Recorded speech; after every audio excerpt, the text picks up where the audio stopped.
All right, good morning. Welcome back to the conference and welcome to the 2012 Football Analytics Panel. My name is Mike Hancock. I'm the student lead for the panel. And today I'm joined by Coach Eric Mangini, currently at ESPN, Matt Roth of the Jacksonville Jaguars, Bill Barnwell of Grantland, and Parag Marath of the San Francisco 49ers. Our moderator for today is Andrea Kramer of NBC and HBO Sports. We're going to wrap this panel up at about 10 o'clock, and we're going to leave 15 minutes for Q&A. If you have a question, please text it to 37048 with the subject Ask One followed by your question, or you can tweet it to #SSAC. All right, I'm going to pass to Andrea. Thank you very much, Mike, and thanks also. Mike has done a great job in setting everything up, as well as, of course, Jessica and Daryl. I'm sure we all appreciate their efforts in putting this together. One thing I love about the makeup of this panel is that we have tremendous perspectives represented. We obviously have the coach, we have the active player, which is a wonderful asset, the evaluator, and of course the executive. So I think that we're going to get a tremendous amount of perspective on football analytics. But in football, analytics are considered up and coming. When you think of analytics, you think about baseball. So in my travels, in the large amount of reading I do, I came across this story. I just wanted to share this because this resonated for me. It was a pre-Super Bowl story that was done on Rob Gronkowski on the science of the spike. After you score, you spike the ball. The New York Times wrote that one of the graduate students from MIT, a man named Dan Thaler, was approached by the Boston Globe to analyze the force of the Gronkowski spike. He spent 10 hours analyzing video and crunching numbers. The formula that emerged included angular, initial, and tangential velocity, along with radius, mass, and impact time. I told these guys, I can't get through 6th grade math with my son, so that to me this was, I couldn't figure this out at all. But I figured if whoever Dan Thaler is, if he can analyze the science of the spike using football analytics, then there must be hope that we can bring this into the sport. That being said, gentlemen, when I say football analytics, what comes to mind for you? Well, I think for me it's something that needs to be developed a lot more, and you try to introduce it in all the different phases, whether it's scouting, game planning, self-scout, the draft, free agency, right on down the line, but it hasn't been accepted universally, and there's very few teams that spend the time, the money, the effort needed to promote it. Why? Well, I think some and of it, anybody chime in, especially since... I think some of it is you need the GM involved, you need the head coach involved, you need the organizational commitment to research and development, and you want everybody to be active in the process, and oftentimes that's not the case. Plus, there's not a lot of continuity in most organizations, so as you change over, the next coach may not be as interested, or the next GM may not be as interested, or whatever the case may be. I think also it takes a while to bear the fruits of your labor in analytics and really in any industry. And so I think in football in particular, I think there's 3 areas where analytics is either plays a big role already or is starting to play a much bigger role. One, as Coach mentioned, is game management and self-scouting and all of that stuff. And that's been going on for as long as football's been around, with self-scouting and actually studying the tendencies of other teams that you're going to play that week with respect to how they play the run, how they play the pass, and so forth.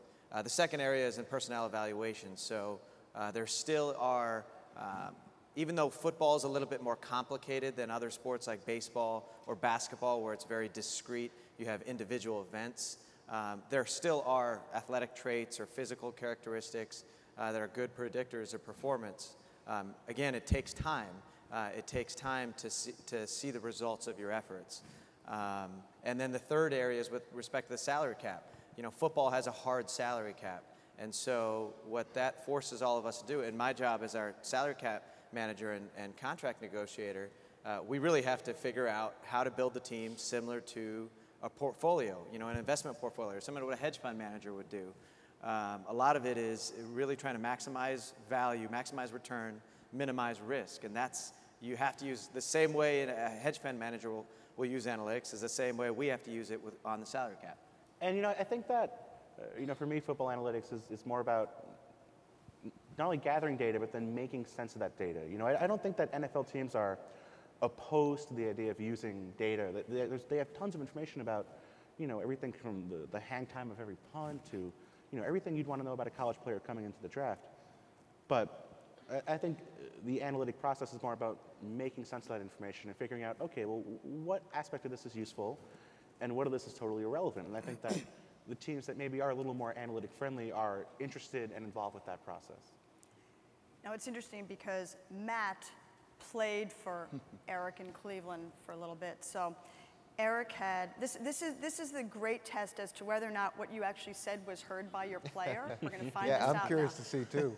So you had a top 10, even though every time I think of top 10, I think of Letterman, and we should have, like some swimsuit model narrating it down or something like that. But top 10 list of the things you want to accomplish going into a game. So from your perspective, when did you introduce that? And Matt, from your perspective, did it go in one ear and out the other, or how did you process that information? Well, what our top 10 list was, and this developed when Rob Ryan and I were together in New England, you do look at the opponent scout and you try to figure out what tendencies are most important. So when Rob got there, that was his part of the scouting report. So when he first introduced the tendencies of the players, he had about 50 different things. And I'd say, look, Rob, they can't digest that much stuff. What we need to do. Give some examples. Give me, if there were 50, give me 2 or 3. Give me a couple. It could be, okay, on first down in the red zone, it's going to be 75% run. On second down from the minus 30 to the minus 50, it's going to be 82% pass. And out of 12 personnel, which is 2 tight ends, 2 wide receivers, when they're in this formation, it's going to be this play. It was all good information. It was all good data. But what we decided to do is say, okay, what are the 10 most important things that we want our players to take into the game by order, and let's make sure they have those things.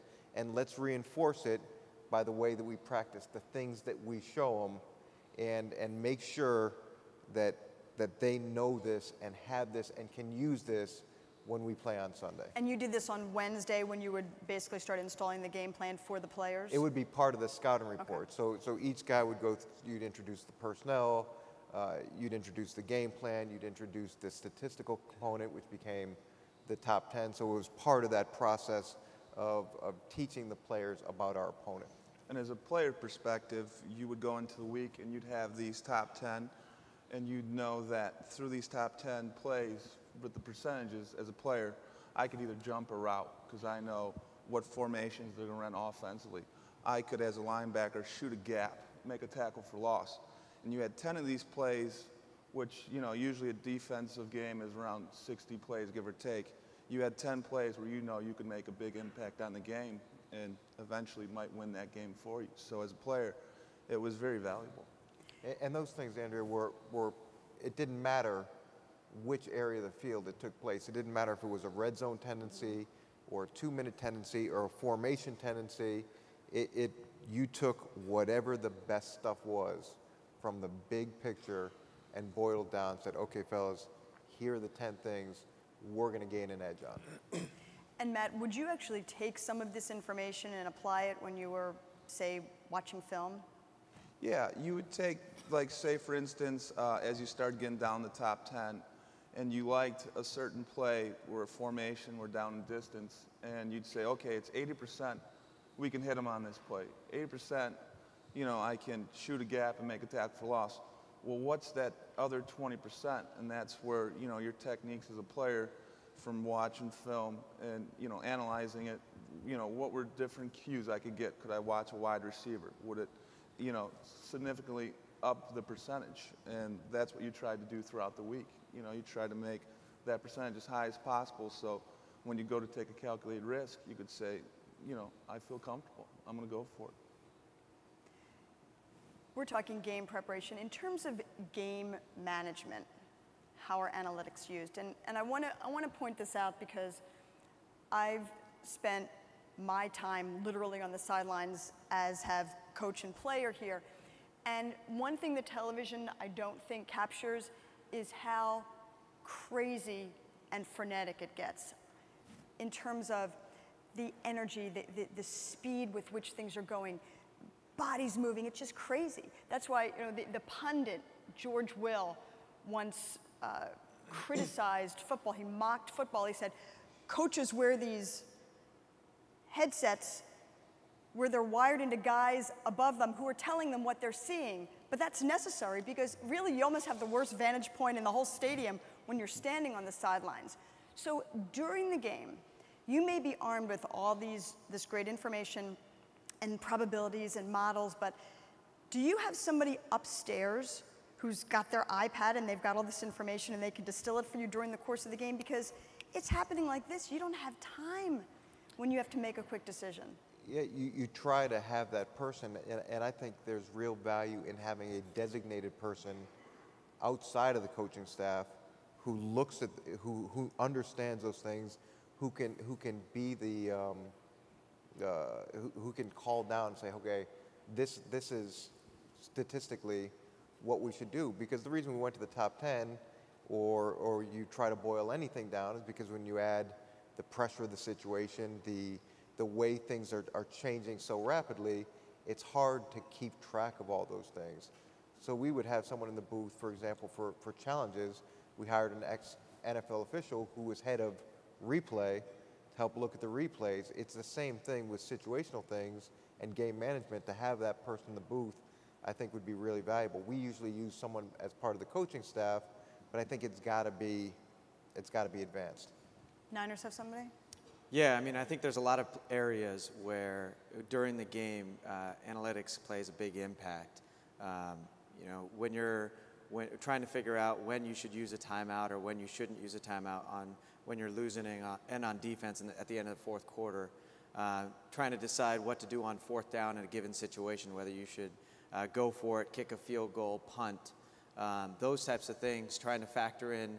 Obviously, there's specific game situation that comes into play, you know, the momentum of the game, the field condition, how your offense is playing, how your defense is playing, but all else equal, you know, there's probabilities that you could play that should help at least factor into your decision making. Even things as simple as whether you kick the extra point or go for two, you know, after you score a touchdown, all those things are areas where analytics can help augment what the coach feels is the right thing to do. Does Coach Harbaugh have somebody that can get into his ear and give him certain information? He does. Coach Harbaugh and his staff, they spend a lot of time during the week and actually during the off season just really thinking about all game situations. We spent a lot of time obviously this past off season was his first, but we spent a lot of time in the off season with all the coordinators, the quarterback's coach and Coach Harbaugh, really going through a bunch of different game situations, not from a scouting perspective, not from a let's see how our offense or let's see how our defense did perspective, but strictly from an analytics perspective, looking at did this team manage the clock well? How could they have done it better? How could they, or what did they do really well? Same thing on fourth downs. You know, let's look at every team's fourth down. Let's look at scenarios where it worked, where it didn't work, what we would have done differently. And I think the end of the day, the best way really to help explain it to coaches is if you just think about it as like a simple 2x2 with good process, bad process, good outcome, bad outcome. A lot of times coaches, if the outcome is good, they feel like, okay, whatever I did to get there was good. But a lot of times you can get a good outcome by virtue of a bad process, and that's not good, right? So what we did, we spent a lot of time in the off season going through, all right, let's focus on having a good process. Let's focus on what we would do in these given situations. And remember, analytics in anything, you're not taking something and making it a certainty.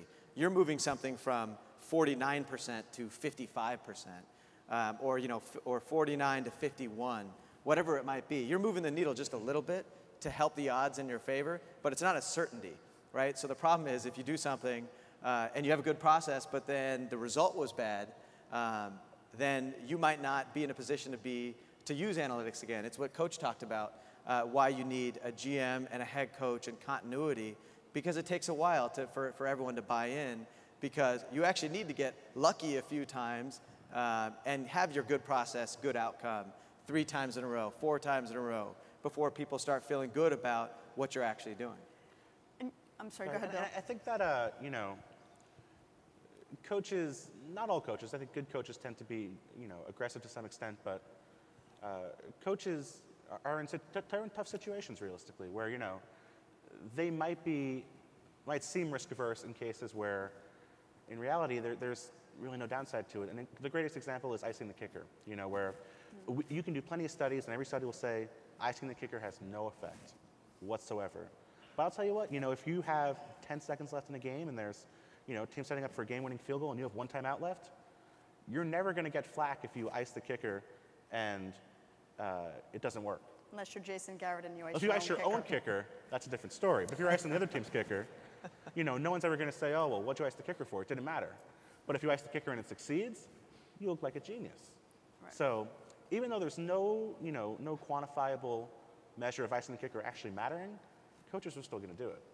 Can we just go back to the Jason Garrett issue? No, we're moving on. He didn't ice his own kicker. Can we get a point of clarity there? He did not ice his own kicker. Well, not intentionally. There was a little bit of uncertainty in terms of timeouts. Not the timeouts, but just whether or not they were set and they were comfortable with where they were. So instead of not using the timeout, because if that field goal now gets blocked because they let it go, everybody's saying, well, he had a timeout. Why wouldn't he take the timeout? Right. So, I think that's it's unfair Right, but it actually speaks depiction to exactly of what happened. I said before. It speaks to what I said before about how crazy it gets on the sidelines and how difficult it is to actually make those decisions. But Well, I for think it you, also talks about process versus outcome. we're talking about, say, a 4th and 2. When we think about, we're here in New England and we think of 4th and 2, we think of 2009 and the Patriots and the Colts game. In a 4th and 2 situation, you may have all the great probabilities and statistics and metrics and all that are sitting upstairs and on somebody's iPad, but what do you want to hear in your headset when you are making a quick decision? Well, I think some of those fourth and 2 situations or 4th and 1 situations, it's also where you are on the field. And the Mike Smith situation, he took a lot of heat in overtime because he went for it on 4th and 1 Atlanta. in his own territory, got stopped, and then New Orleans was able to score quickly. Look, I'm not questioning whether or not they had a good play and felt good about that. That's something that he knows and they know, and they gave it to Michael Turner. It's hard to question that. It's just there was no guarantee if they'd gotten the first down that they would have won the game, but it was pretty much guaranteed if they didn't get the first down that they would lose the game. So I think that part comes into play as well. All right, you know Bill Belichick better than anyone. 2009, 4th and 2 at your own 28 with 2 minutes, 8 seconds to go and a 6-point lead. He goes for it. They don't get it. Colts end up scoring and winning. Your assessment of that from an analytics standpoint. Well, sometimes the other thing that you have to take into account, and Ted Marchibroda used to always say this, is in key situations, you have to think players, not plays.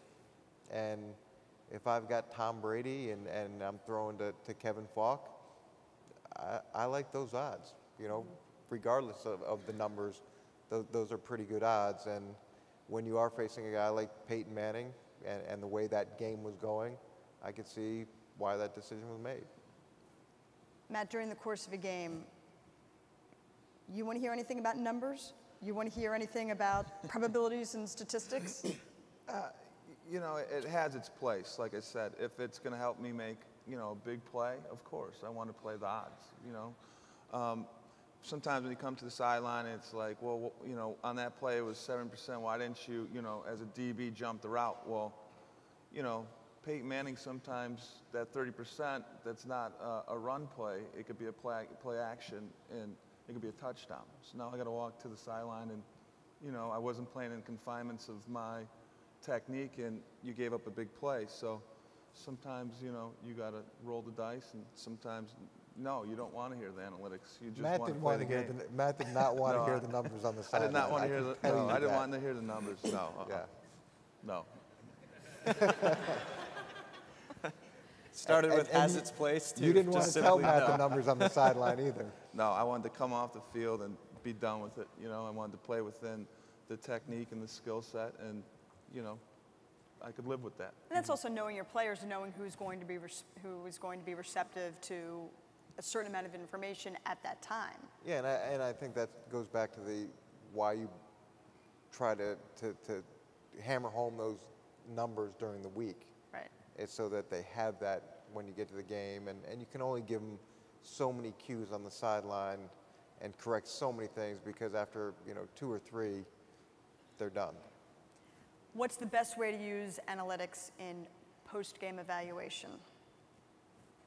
Well, from my perspective, we would always do what was called an after-action report, and that was being able to look at what we did well, what we did poorly. Each coordinator would do that with their staff, and then each position coach would also break down how Give me, their give me a couple of specific examples. things we did well. It could be third down plan was well executed based on their man-to-man coverage, us using our use of crossing routes and man beaters. Thought it was very effective. They stayed within. They did what we expect them to do, and we were able to take advantage of it. So that could be things we did well. Things we did poorly, didn't handle their middle dog cross, their inside zone blitz concept. We practiced it 6 times or 8 times, thought we'd handle it much better. Next time we play them, we need to do X, Y, and Z. And they'd also, each position coach would break down the players as well, and as a staff, we would meet to go through each section of the AAR, and then you'd meet with the team as a head coach and go through the things I wanted to get corrected. Then the coordinators would do it with their unit, then the position coaches would do it with their players. Would you dread that evaluation as a player? Personally, it depends if you had a good game or not. You know, obviously, if you had a good game, yeah, the evaluation was great. You know, you got praised, and obviously, not so good game, you had constructive criticism. But sometimes there were things that through the analytics it would show that sometimes you might not have had a sack or a big play or a ton of tackles, but you still affected the game. Say for instance, you were still around the quarterback, affecting his throw, or you took up double teams that necessarily weren't the prototypical stats, but you still knew you affected the outcome of the game. And that's a great point, is because there are some things that take place in a game that can't be measured through statistics, but that player still had a significant impact Such as? on the outcome. Well, with any type of pressure, we tell the players sometimes you're the cannon and sometimes you're the fodder. So if you do a good job of eating up the blockers and allowing someone else to get home and get the sack, then that however that unfolds over the course of the game, those are positive plays. But you're not going to get a statistic for it, but you appreciate the unselfishness of the player to allow the scheme to work. And that becomes very tricky, because then if you're a 3-4 nose tackle, for example, Brea Franklin and the guys you've had have been perfect examples of that. Your job is to occupy two guys, or really try and take care of the offensive linemen to make opportunities available for your linebackers and the players around you. That's the bulk of your value. So when you go to free agency and you say, oh, you can't go and say, oh, look how many double teams I had, because no one has that as a stat. No one really tracks that. So, it becomes very tricky from I'm sure from an agent's perspective, trying to make a case for your star nose tackle when there's no analytics that really capture what he does. The role of analytics in salary cap management, things of that nature, especially because not a lot of talk about dead money. Just make sure everybody understands what dead money is, but also how do analytics factor into salary cap? Sure. So the salary cap, it's a hard cap, and so dead money, it comes by virtue of being cap money charged for players who are no longer on your roster. And so there have been a number of studies. Every team does their own studies that shows the higher amount of dead money you have on your books, the less likely you are to win games. And so a lot of teams really spend a lot of time trying to figure out, basically think about it like an insurance company does a bunch of actuarial tables looking at when you're buying life insurance on how long you're going to live, right? Well, in the football analogy is we really try to figure out how long, what's the player's actual trajectory, given his age, the position he plays, his performance trajectory in his first few years in the league, just kind of his body of work, and how long will he stay at that level, and at what point will he start to drop off. And you try to structure a contract that captures, all of his upside, it captures all of his best years and creates kind of more of a flexible contract in the years where he might start to decline. By flexible, I mean, incentives or escalators, de-escalators, things like that. And that's really the name of the game, is trying to figure out how to structure those contracts so that you minimize dead money, because you want to have as much free cap space as you can. The other thing is with the draft versus free agency, that plays a big role. Analytics play a big role in that because of the hard cap. The draft is the only place where you can get players at wholesale. Free agency is retail. And so you really try to make sure so that means a draft pick has a lot more value. And I think one area that still really hasn't been explored yet, enough at least, is when people are trading, when clubs are trading, and they'll trade a player for a certain round draft pick. Nobody's really actually yet identified what the value of that draft pick is in terms of you're getting a player at wholesale, right? So you might get a really good player, but the secondary benefit to that is you're also getting that player for 1/3 or 1/2 of what his market value would be. And that has incremental value beyond just that player, because now with a hard cap, you get that player plus you get another player, all for the price of what that player's worth.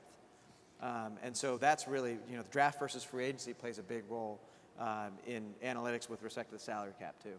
I think one of the things that's really interesting now with the new CBA is those top 5 picks have changed dramatically, because it was really hard to trade a top 5 pick in the past, because not only did a team have to give up their picks, but they assumed this huge cap and cash charge for that player. And when we traded back to get Alex Mack and the Jets took Sanchez, a big part of that trade was the $45 million over the life of the contract that we would save that we could then take and apply to either our own players or to free agency.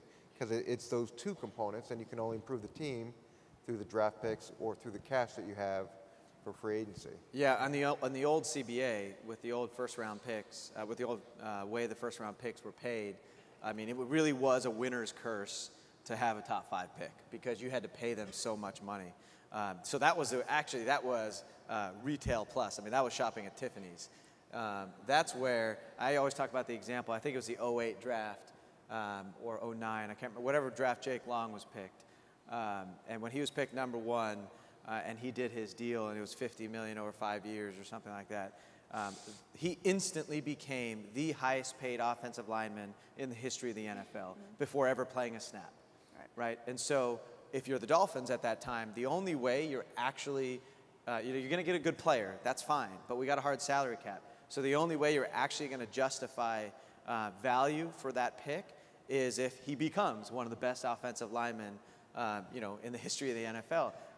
The most you can get is commensurate value for what you have to pay. That's the most you can get. And anything less than that, you've probably paid him too much. So it was really a winner's curse, which is why it was impossible. It was very difficult for teams in the top 3, 4, 5. It was actually through the first 7 picks to trade out, because you had to pay so much. Now, the reverse has happened. With the way the new CBA is, there's very fixed dollar amounts that you pay those first-round picks. And those top 7 picks, you're actually paying about half of what they, maybe even less than half, about 40% of what they used to be. And so now, all of a sudden, there's a ton of value with the first 5 picks in the draft, which is why you hear, the Rams with the 2nd pick in the draft, they're going to hold an auction for their pick. At least they say they are, because there's a lot of value now, because a team now can get a player at a value and pay a price that's a value. And it was interesting too, when the old picks, you'd call someone up and you'd say, hey, do you want number 5 or do you want number 4? And they'd say, yeah, what are you going to give us to take it? You know, that was the mentality of trying to get rid of one of those picks. And I think now, when you see analysis on what people will have to give up to get RG3, and they're using the old trade charts, I can't imagine that's still applicable because the cash has changed so much over time. You would have to give up more picks for the value of that second pick in the draft. Yeah. And, you know, I think some team, you know, can't say what you guys are doing privately, but, you know, there are teams out there who, by taking advantage of that and building a new draft value chart and having that, you know, as a proprietary measure, they're going to gain some value because they're going to be able to analyze and understand the value of draft picks better than teams that are using that generic, you know, old draft value chart that's based on the old salary cap system that every other team has. All right, look, we know in a brief history of the draft, we know that for the Tom Brady's who are drafted 199 and the Terrell Davises who are drafted 196, and then the undrafted players, you know, a Hall of Famer like John Randall, the defensive tackle, or Kurt Warner, or Victor Cruz, or Wes Welker. And then on the other side, the great busts, the Tony Manderiches, the Achilles Smiths, the Tim Couches, guys like that. Bottom line, how can analytics be used to better improve the chances of not missing in the draft? Well, to me, there is a wealth of data, whether it's the combine information, the physical information, or the statistical information, but nobody has put together, I don't think, the way to mine that data as effectively as it could be, to try to predict outcomes. And I think now the other component is the psychological data. What would you do? What idea would you have? Well, I thought that we were making some real progress there, actually, and then that's one of the reasons why we signed Danny Woodhead when we did, is because of where he placed historically versus other players at his position, regardless, or taking into account his size. You know, that was the one component of it. It's an ongoing process, but the first team that has a significant breakthrough there is going to have a tremendous advantage, and the psychological component too. There's a lot of tests that are out there, but it's trying to figure out which set of testing is going to be the one that gives you the best predictive measure. But like what could you see specifically would be very beneficial when you are sitting in the draft room and you're setting your board and you're trying to make decisions? Well, no, with some of the stuff with a guy like Danny Woodhead or a guy like Chris Gokong, who I liked a lot, is when you put those players, current draft players, into a historical context, physically, of other tremendous players or however we structured it, and they popped. You know, Danny popped a little bit, Chris Gokong popped a little bit, and that's what you want to see is them versus other players at their position and where they fit. So that was one of the ways we did it. I don't know if is that clear or not fair. You know, again, I don't think teams are opposed to the idea of using data and analytics to inform their draft processes, but you know, you can go to an NFL team's front office and they have scouting reports on not only every player they selected in the draft, but every player, I would assume, you know, who is in the draft pool. You have these thousands and thousands of reports, and you have to imagine, you know, you have to figure that at some point, trends are going to come out of those scouting reports. You're going to be able to look and say, okay, well, you know, 90% of great pass rushers had, you know, X number of sacks their senior year. They had, you know, a Y short shuttle time that was meaningful. They had a 40 time that's totally useless, and we shouldn't even consider it when we're thinking about drafting a defensive end. But, you know, if teams are doing that, they're certainly not talking about it with anyone else. So I think that, you know, there's a process there that, you know, good organizations certainly should be doing as far as looking back at history, figuring out what's been meaningful when it comes to draft prospects, and at the same time, you know, knowing what to ignore. Because I think you can make a really simple anecdotal case for any player you want. You know, you can look at a guy, look at a wide receiver who has a slow 40 time and say, well, Jerry Rice didn't have a good 40 time, so who cares? 40 times irrelevant. But if you look back at the data and it says, well, 90% of great wide receivers had a 40 time in the 85th percentile or higher, it's probably pretty meaningful. And Jerry Rice is probably just a player with a crazy work ethic and incredible hands who had a bad 40. The other thing is, with the draft process, without continuity, when you're changing over, you're looking for different things. You're trying to find things that fit your system, but if your systems change every 2 or 3 years, it's hard to use that data in terms of analysis or reports and the feedback from the scouts in a meaningful way, because they're looking for different things all the time. The other thing you have to do is you have to evaluate the evaluator. What is that scout good at identifying? Is he really good at identifying defensive backs, but not very good at offensive linemen? And that's another thing organizationally that you're always trying to do, is figure out the trends of the evaluators to see where they add the most value. But you need continuity. When you hear Coach say there's so much information out there yet to be mined, I mean, the Niners, especially under Jed York, very, very progressive, bringing in a lot of really smart people who aren't necessarily, career football people, but just smart people who aren't afraid to look on the outside and bring in new ideas. So from your organization's perspective, how do you use analytics in this draft evaluation process? Like I said, there's a lot of different ways to use it. There's things that you could do, athletic measurements, physical traits that are good predictors. Bill was talking about Jerry Rice's 40 time. Well, one thing with wide receivers is that if you look at what's the best what speed component is the best predictor of performance, it's actually not the 40-yard dash time. It's actually the flying 20, because they measure them at the 10, the 20, and the 40 at the combine.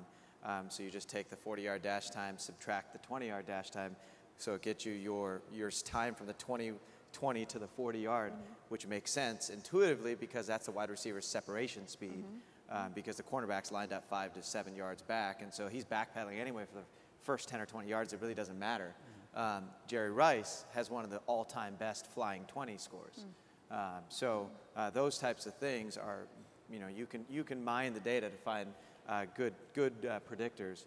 And then the psychological thing is absolutely important. I think really the physical piece of it, for the most part, is more of just a hurdle. It's, does this player have the qualifications to be a good NFL player? Okay, at offensive line or offensive tackle, he's at least 6'3" and 300 pounds with 34-inch arms, whatever it might be. He could play tackle. What actually differentiates players is that psychological component. And so, like Coach Mangini talked about, there's a lot of doctors and PhDs out there that do a lot of tests, but there's a few that have done it for a long time that a lot of NFL teams have subscribed to. And there are different, and they measure things on a 1 to 10 scale, and they measure things like dedication, self-efficacy, motivation, willingness to learn, adaptability, different things like that. And there are traits there that are, by position, again, it's much more intuitive. A psychological trait that you would expect intuitively at a corner versus an offensive lineman, you probably expect a different type of person or personality. That really makes a difference. We talk about Vernon Davis. When we took him in the 06 draft, Vernon had all the size, speed, all the physical traits. He was a 4.3 40-yard dash time, 6'3 and a half, 255 pounds coming out of the draft. So physically, he was as gifted as any tight end ever. What makes Vernon a good player really isn't any of those things. The speed's nice. But what makes Vernon a good player is his desire to be the best ever, is his desire to be really good. He wants to be the best. He wants to be successful. And that competitiveness, that's the same thing with our head coach.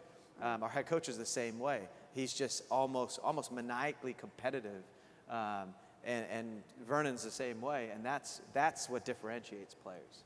Is there anything out there in sports psychology that can measure that? Just a couple things. We were talking about the 10 time and the 20 time, and those things are great. But the other thing you have to be able to measure is how well do they transition. What made Jerry Rice great wasn't his 10 time or his 20 time. It was his ability to separate out of the break. And that's the same thing with defensive backs. And oftentimes we say, well, this is what his 40 speed is. But what you want to know is, what's their game speed? How quickly do they get from point A to point B? And how quickly do they transition? Because there's a lot of very fast people that can't transition and process well, which slows them down. And from the psychological evaluations, there's some that are when you get to know the player, you think, this is incredible how close this evaluation is. But then you get a guy like Rodney Harrison, and I remember going back and reading his evaluation, said not very tough. Okay, so then you think, wait a second, which one of these, this report is great, and this report says one of the toughest players at his position was not very tough. So that, you know, things like that throw it off. But the people that have been looking at this for a long time historically are the ones that you tend to gravitate toward because they've got the biggest pool of information. I want to touch on this really quickly because this notion of analytics can measure certain things, but when it comes to other quote-unquote intangibles, it's hard to get that through analytics. And to me, the quintessential example of that right now in the league is Tim Tebow. So how relevant are analytics in looking at someone like Tebow, who's got the leadership, and he makes those around him better, and things of that nature?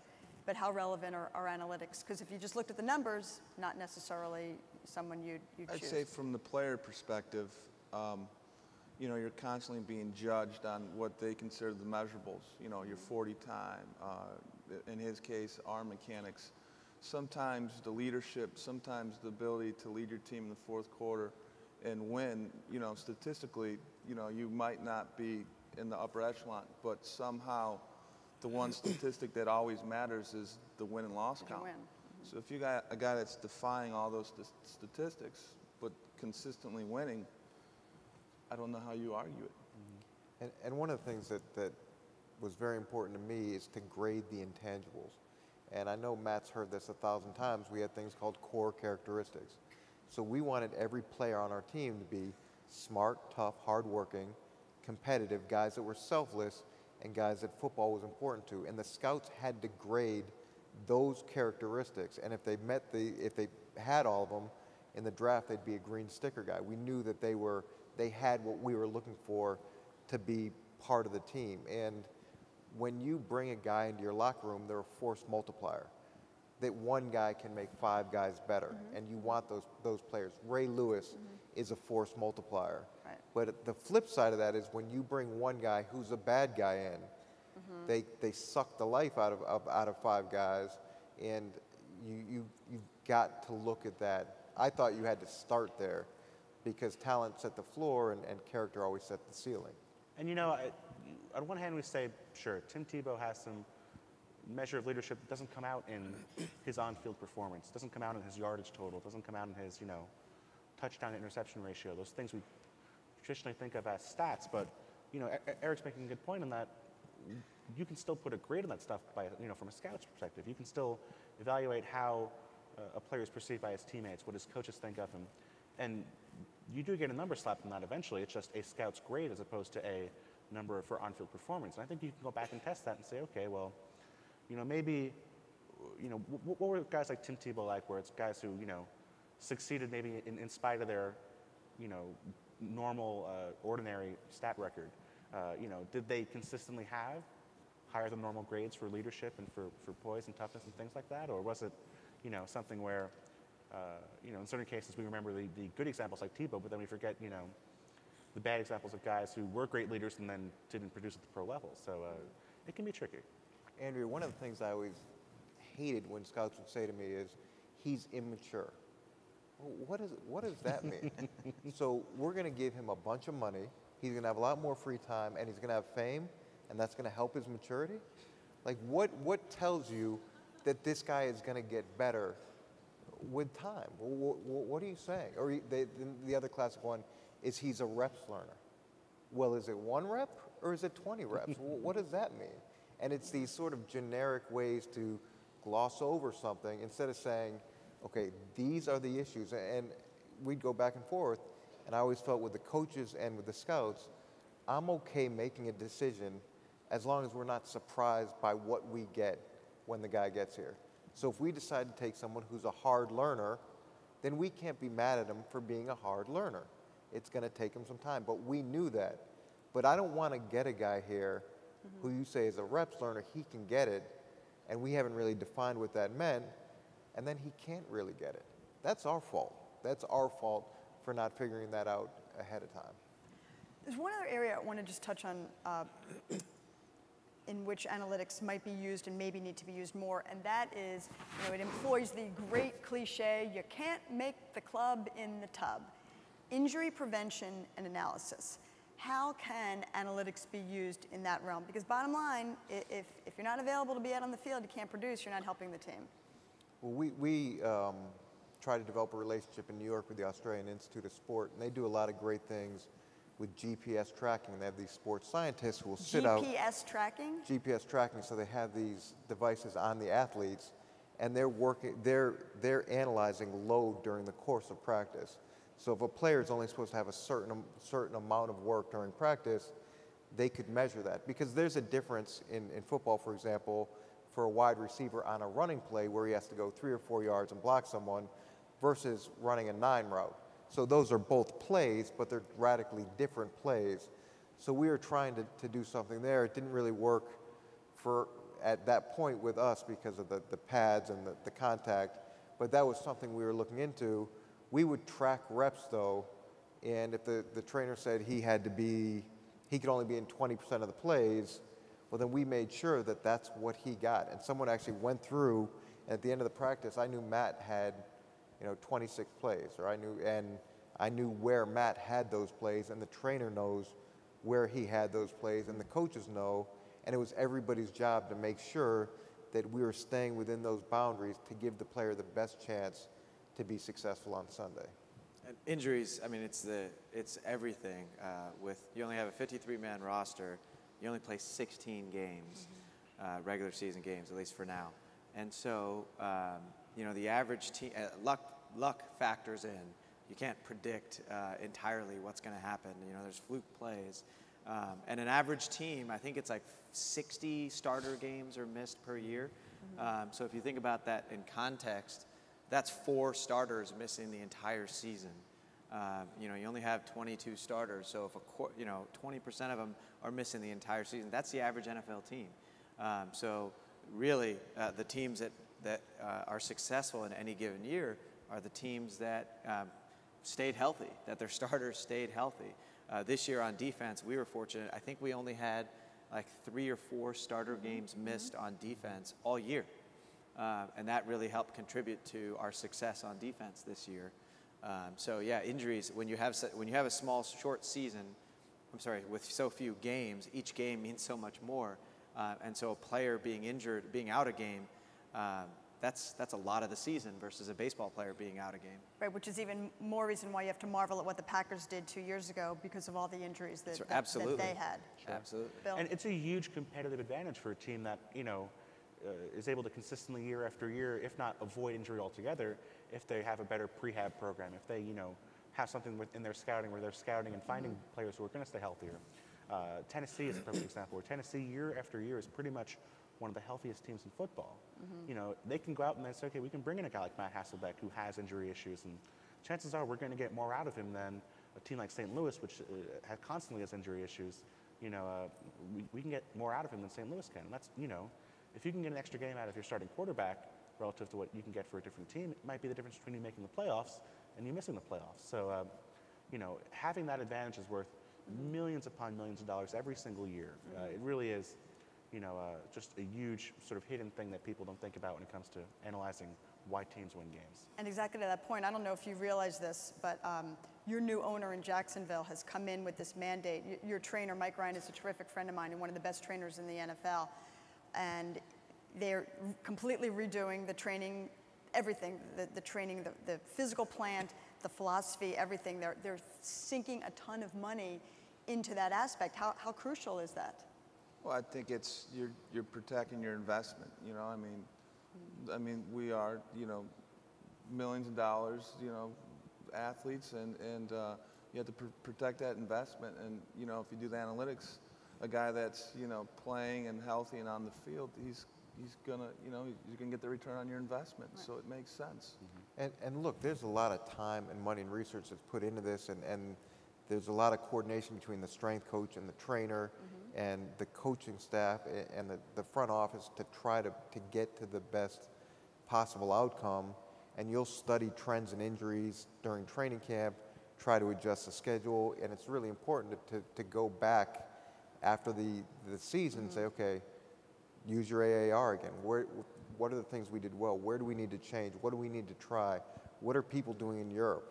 You know, what new ideas can we bring into our situation to help us advance this? We've got a couple more minutes, so I want to try to get some rapid fire responses here. Bill, let me ask you this. From an analytics standpoint, who are the most overrated or underrated players in the NFL, in your opinion? Well, this is always fun. For underrated, since Parag's here, I'm going to be very friendly. I'm going to say that Justin Smith is probably the most underrated player in football, because what he does is so hard to measure. Isn't he up? No, he's good. he's under contract That's 2 more right. years. Sign him. That's good. Good for you. Counting down the days. You know, he's someone who, you know, he plays defensive end. He plays, you know, plays across the line in a 3-4 alignment. So, you know, his job isn't always to rush the passer and get sacks. It could be anything from occupying blockers to, you know, really worrying about the run to just doing all these different things that are really valuable, but don't always have stats attached to them. And his versatility, his ability to, you know, create opportunities for Patrick Willis and guys behind him, and then his ability also to rush the passer as a 3-4 end is just incredible. And I don't think people realize just how good he really is. You know, he should have been, I think, in my opinion, Defensive Player of the Year. Right. So, I don't disagree with that. pretty remarkable player. Overrated, it's pretty tough. I'm trying to think of what I won't get in trouble for saying. Well, since we're in New England, I'll go with, you know, Mark Sanchez. Someone where... He drafted him. Come on. No. Traded him. I traded. Yeah. Oh, you're See? right. Good answer. You know, and it's not that Mark Sanchez is a terrible football player or anything, but just that, you know, it seems like when we talk about quarterbacks and what they do to win football games, and I think Mark Sanchez is a poised player and has a lot of potential, but it always seems funny when we talk about, you know, quarterbacks can just win when they conveniently also have a great defense behind them. So I think that, you know, Mark Sanchez, you know, for what he's able to do as a player, I think he's gotten a lot of credit over the past few years for having a great defense on the other side of him. So Matt Roth is underrated. Thank you. I And agree. a He's free not agent. underrated. He is a free agent, and here's the thing with Matt. Matt plays outside linebacker. He plays defensive end. We talked about force multipliers. Matt sets a tone for the defense. And what value you put on that, it should be very high because he makes other people around him play better. And look, I have no skin in the game, but Matt is an underrated player because of his versatility and the other things that he brings to the table, especially in the locker room. Well, wait, you're in your third contract now? I mean, so, I don't know, it's not as though you would sit in there during your contract negotiations or anything like that, but do you ever find yourself in a position where you almost want to say to the team, I mean, look, we know it's a business and all that, but I mean, if you were negotiating with Parag here, hey, don't just go by my numbers. I mean, how do you deal with that? Well, of course. I mean, as long as, you know, if you don't have the statistics that is jumping off the charts, like you said, there's ways that you can be an effective player that doesn't jump off, you know, the statistics page. You know, taking on double teams or, you know, setting edge to a defense. There's ways. Now, within reason, yeah, of course. You know, you can't be asking for, you know, a $100 million contract if you don't have 20 sacks. But, you know, there is value there. He would be a great fit in San Francisco. Who's your agent? Just saying. Hey, I just thought about something. Mangini's my agent, right? Yeah, really. He's available, so you know we can. We worked it out earlier. You know what? I want to get to that. We hadn't talked about this, but I want to get to this because this is an interesting conundrum, if you will, where I don't know if you could just use analytics, and this is by far the #1 issue this offseason, and it is Peyton Manning. How can you possibly try to quantify?